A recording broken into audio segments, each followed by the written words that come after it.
Good morning, good evening, good afternoon, good night, whatever time it is video finds you. It's your boy Jay here, and today we're going to be talking about subspecies, right? So after last week's video about rare species kind of taking off, and got a lot of comments talking about, subspecies. Some people are a little mixed on what a rare species versus a subspecies is. It just got me thinking about, wilds and subspecies, right? Now, usually in a base game, we don't get a lot of subspecies, right? Subspecies are typically like a G rank thing, right? Or a master rank thing now. But something happened in base rise that could lead to it happening in base wilds. And that thing is Crimson Glow Valstrax. Now, I know Crimson Glow Valstrax is not a subspecies, he's a variant, but the thing that's significant about Crimson Glow showing up as opposed to regular Valstrax is that we got Crimson Glow instead of regular Valstrax.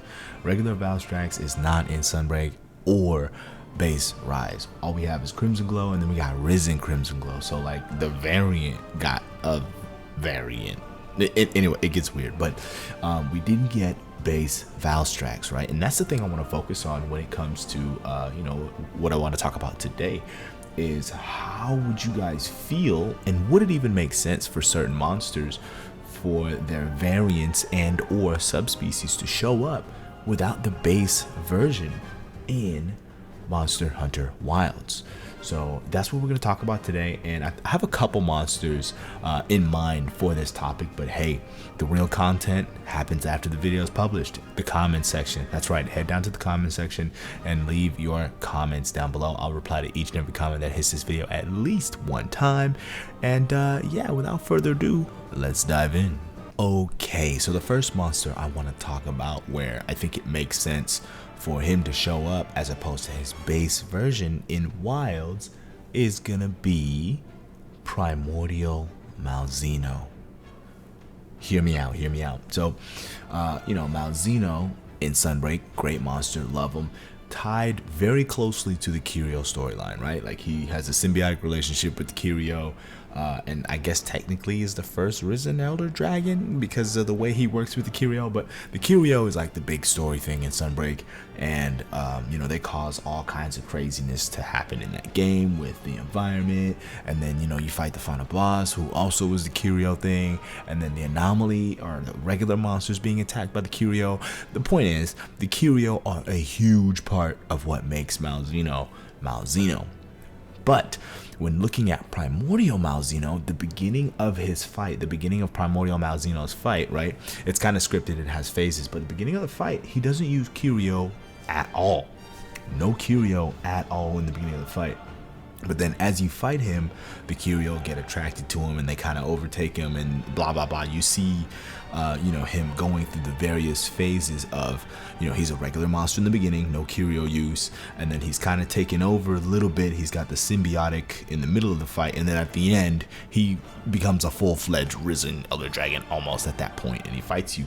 But the reason why I'm saying Primordial Malzeno would make a whole lot of sense for Wilds is if they don't want to, have the question where it's like, oh, why is Malzeno here, but the Kirio aren't going crazy like usual?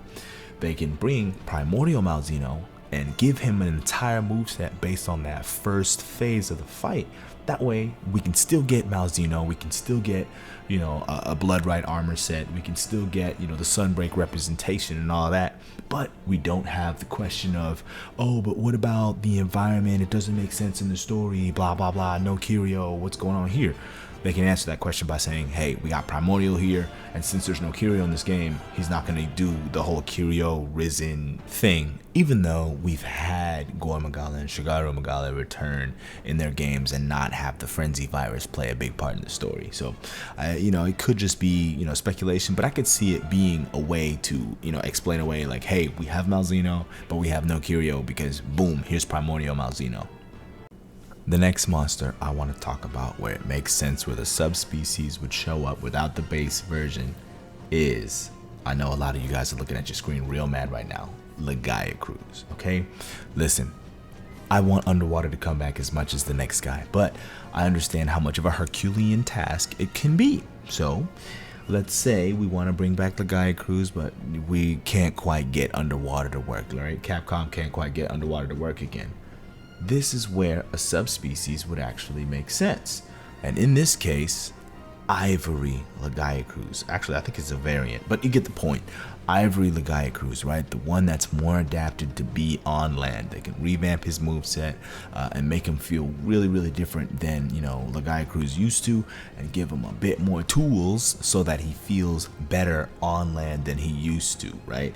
So yeah, that really makes sense to me, where like, all right, we couldn't get underwater to work. We know you guys really love Lagiacrus. I mean, look at how high he ranked in the polls. Here, have Ivory for now, and maybe in the next game we'll get the real Lagiacrus experience, which will feel even more different than the Ivory that we're going to give you now, and different than the Lagiacrus of past, but still the same, right? Capcom is incredible at maintaining the identity of what it is as time goes on. Like, yeah, still feels like Lagiacrus, but different, right? That is what I think can happen here. If, you know, underwater just does not pan out, or underwater doesn't show up, maybe we can get Ivory Lagiacrus. That way we can still say, hey, we got Laggy back, kind of, but we didn't get swimming. That's okay. Here's a little constellation prize. Ivory Laggy is back. You fight him, you still get the weapons, you still get the armor, and there you go. Alright, so this last example that I'm going to talk about is monster specific, but it can work for a broad range of monsters, right? So hear me out. You're looking at your screen. We got Agnactor. Love Agnactor. Been a hot minute since we've had the Clack Clack boy in the game. You know what I'm saying? We wanted some Agnactor to come back. However, what if Wilds pulls an Iceborne? Jay, you're not making any sense. What do you mean by that? So, in Monster Hunter World, there's no ice place. There's no tundra. There's no snowy location, right? For example, like hot drinks weren't even in the game. Cool drinks were in the game because we had the Elder's Recess. That's the volcano place. Hot drinks weren't in the game because we had no snowy place. Not until we got Iceborne, where we got the Hoarfrost Reach, which is, you know, a super ice map. And then we got hot drinks. So what I mean by Wild pulling an Iceborne is, what if in this open world map we don't actually have a volcanic region to visit, right? What if they're saving that for the Master Rank expansion? So, damn, Agnactor can't come back. But wait, he's got a subspecies. He's got Glacial Agnactor. That's right. What if we got a cold place in the base game but no volcano? Then we can have Agnactor return in the form of Glacial, even though we don't have regular Agnactor in the game because there's no volcano, there's no suitable place for him, right? But we got the ice place, we got the tundra. Hey, we bring Glacial Agnactor in, even though regular Agnactor is not in the game. Boom, that's kind of a solution, and that would kind of make sense for us to have a subspecies before the regular version, right? And then I don't know if they do eventually bring the volcano in the Master Rank expansion, then you can bring base Agnactor, because at that point he's already in the game. You know, you just gotta, I feel like it's easier for us to put him in the game when there's already a version of him that exists, right? Now, this isn't only applicable to Agnactor. Like, we could do something like this for Barroth, right? Like, you could bring Jade Barroth over, and I'm pretty sure there's other subspecies where it's like, hey, he fits in one locale but not in the other, and because maybe we don't have the locale that fits in this base game, we can bring the subspecies along and, you know, have you know, it be like, hey, a return for this monster, but we brought the subspecies so we could fill the niche. How y'all feel about that? Let me know in the comments down below. But yeah, that's gonna be it for today's video. What do you think about the ideas I talked about here? Like I said, the real content is gonna be in the comment section.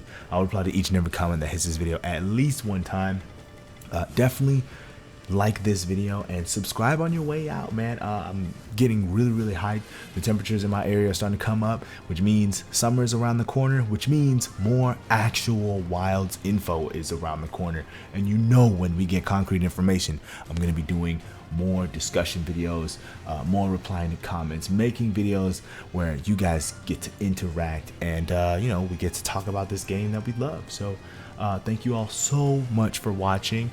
Hit the comments down below, like this video, and subscribe. As always, people, happy hunting. Peace.